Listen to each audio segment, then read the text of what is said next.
How's it going, Internet? It's Tommy Teal Hat here, and we are going to do things a little differently than I usually do them.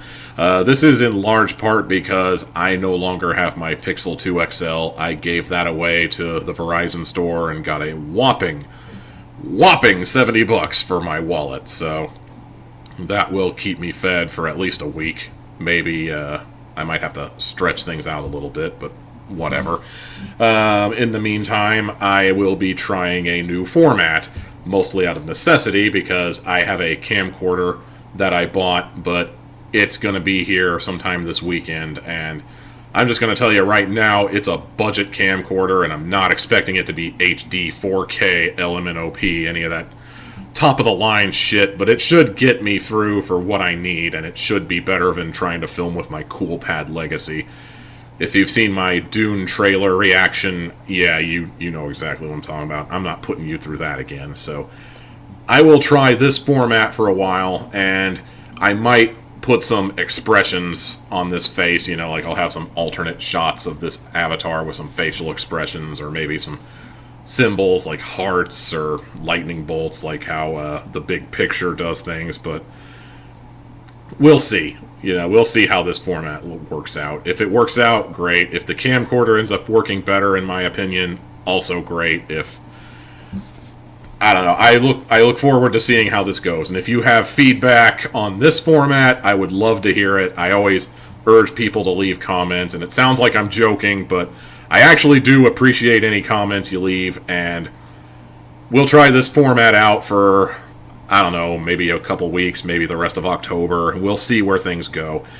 And as for review content, maybe I'll just make this like another playlist on my YouTube channel, because God knows I don't compartmentalize every fucking thing on my YouTube channel as it is. What with the Netflix reviews, the retro reviews from Pluto TV, audio drama reviews, movies I saw in the theater, and I'm probably leaving out some other stuff I did for this channel, like Tommy Teal Hat Tries. That's another one. So we're going to try this format, and we'll see where it takes us. Okay, I'm done. Let's move on with the review. Today we travel to the land of black and green, known as Hulu, during their Huluween event. And I haven't really talked much about Hulu, largely because I only just recently got my account. And when I say recently, I mean like May, June, somewhere around that range. I don't really know what goes on Hulu other than it's more television-oriented than anything else, so things like Huluween, I don't know if they do this regularly or if it's a 2020 exclusive or if they're going to start doing it from now on, but it's news to me either way. All I know is one of the movies we watched, by we, I mean my wife and I, we are going to be covering it right here today. It's a little movie called Behind You. Ooh.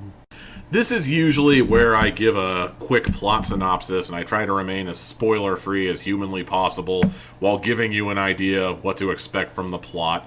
But if we're being entirely honest, we've already seen this movie before.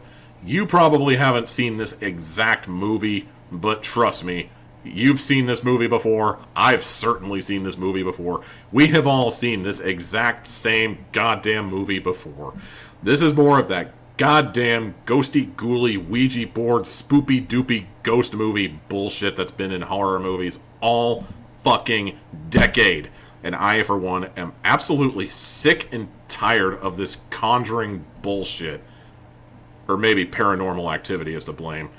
It's definitely one of those two, I know for sure, but in any case, every fucking horror movie has to be this now. It has to be this elaborate ghost story with a ghost that has way too many rules to be any degree of realistic. Like, oh, and let's not forget that one of the characters in this movie has a conveniently placed book or journal or whatever that explains all the rules that this ghost operates on, and there is no way that a ghost could ever possibly operate this way, because it's way too complicated, it's way too elaborate, and as a result, it's not scary to me. It's not even possible to even get me to think that this could even be real. I hate movies like this, and it drives me insane that they're as popular as they are, because these movies suck. In this case, we have a ghost who lives in the mirror, and you have to recite an incantation in order to summon the ghosty ghoul to the plane of the living, but it doesn't quite get to the plane of the living on its own. First, it has to inhabit a host. Then it has to do something else in order to basically inhabit the world and wreak ultimate destruction. But there's a very slim chance that you could end up catching the ghost between doorways, and it's kind of stuck there, and it basically just haunts the house. And it's all detailed in this very convenient journal that the two girls' aunt happens to have lying around in the basement somewhere. How convenient is that, my friends? How convenient is that? Way too convenient, if you ask me. The only thing that really intrigued me, even just a little bit, in this entire movie's playtime was that one of the girls had a peanut allergy. And I remember thinking, this is going to go one of two ways. This is either going to be a Chekhov's gun kind of scenario where this sort of thing comes back to either benefit or harm the main cast later on, like maybe in the third act. Or maybe they're just going to use this whole thing as like a cheap attempt at getting a scare out of you because, oh god, she's having an allergic reaction. Oh, what do we do? Oh, it's so... But aside from that, it's a very forgettable movie at absolute best and at absolute worst. What we have here is a movie that's admittedly too well made to be bad, but honestly, it's just too cliche, too unoriginal, too boring, and from a personal standpoint, I just don't find ghosts scary, so it's got that working against it, so all that is what keeps me from calling it a good movie. It's just meh. Competently made enough to avoid the likes of Mystery Science Theater 3000, but not really capable of doing much else except existing.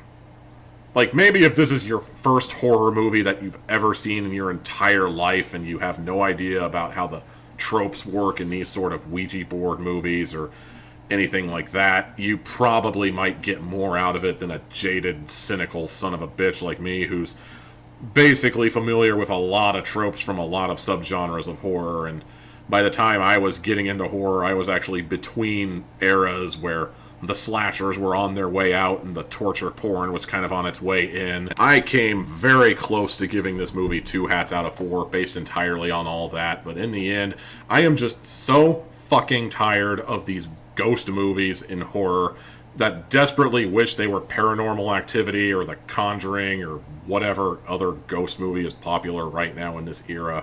I am so done with this. 1 hat out of 4. Move on already. And that's going to do it for this occasion's review. Honestly, I'm going to be playing this whole thing by ear for the next couple of weeks, so I don't know how frequently I'm going to be updating things.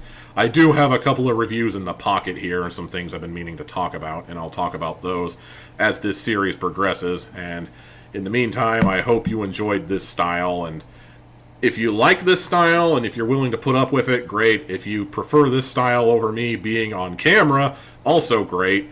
Either way, leave a comment in the box and give your feedback, please. I would really appreciate that. Like, comment, subscribe, ring-a-ding the bell, as we're supposed to say at the end of every video nowadays, and I'll see you next time.